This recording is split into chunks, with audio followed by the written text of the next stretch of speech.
여러분, 원금 이자에 대해서 이자가 붙는 거예요. 눈덩이를 하나 이렇게 굴리면 저 밑에 가면은 엄청 커져요. 이게 복리래요. 시간이 오래되면 오래될수록 이자가 많이 붙는다는 얘기예요. 괜찮죠? 근데 오늘 말씀 제목이 뭐냐면 선교가 복리다, 이 말씀이에요. 여러분, 하나님은 선교하는 성도에게, 선교하는 교회에게 복리의 은혜를 주십니다. 이 사실을 알려주는 게 이사야서입니다. 4절을 읽어볼까요? 그들은 오래 황폐하였던 곳을 다시 쌓을 것이며 옛부터 무너진 곳을 다시 일으키실 것이며 황폐한 성읍 곧 대대로 무너져 있던 것들을 중수할 것이며. 여러분, 지금 이 상황이 어떤 상황이냐? 이사야가 전하는 당시에는 유다가 아직 망한 상황이 아니에요. 130년이 지나야 망해요.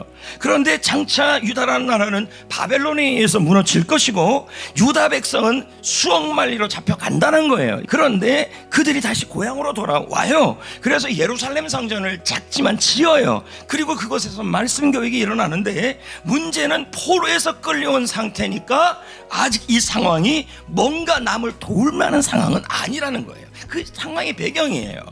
이렇게 이해하시면 돼요. 우리나라가 1945년에 해방을 맞았어요. 8.15 해방을. 그 해방을 맞은 다음에 이제 겨우겨우 나라가 좀 추스러지는데, 그런 상황에서 하나님이 지금 뭐라고 말씀하는 거냐면 이사야한테 일어나라, 구원의 빛을 발하라, 선교의 빛을 발하라, 복음의 빛을 발하라. 준비도 안 됐는데 이렇게 얘기하는 거예요. 왜냐? 온 세상의 만민이 캄캄함 속에 있다는 거예요. 그래서 준비가 안 돼도, 선교할 상황이 아니어도, 복음을 전할 상황이 아니어도 반드시 해야 된다는 얘기예요. 캄캄하니까 세상이. 여러분, 하나님은요, 우리가 준비되었든 안 되었든 구원의 빛을 바라는 선교 지향적 교회가 되기를 원하시고 복음 지향적 교회가 되기를 원하시는 거예요. 왜요? 선교적 교회가 될 때 하나님은 복리의 은혜를 주십니다. 근데 여러분, 3절부터 그 다음 절까지 뭐가 나오냐면 선교하는 교회에 대하여, 성도에 대하여 복리를 얘기하고 있어요. 문맥을 통해 본다면요, 2절에 흑암 가운데 있는 만민이 있어요. 근데 그 만민들이 우리가 비추는 구원의 빛을 통하여, 선교의 빛을 통하여 여러분 열방이 주께 돌아오는 모습이에요.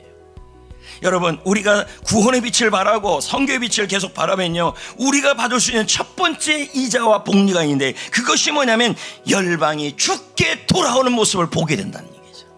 두 번째가 뭔지 아십니까? 5절을 보십시오. 열방이 영원히 주께 돌아오는 일을 우리가 봐요. 선교 소식을 들어요. 그때 여러분, 우리 마음에 화창해지고 우리 마음이 기뻐지고 우리 마음이 시원해지는 은혜가 임한다는 얘기죠.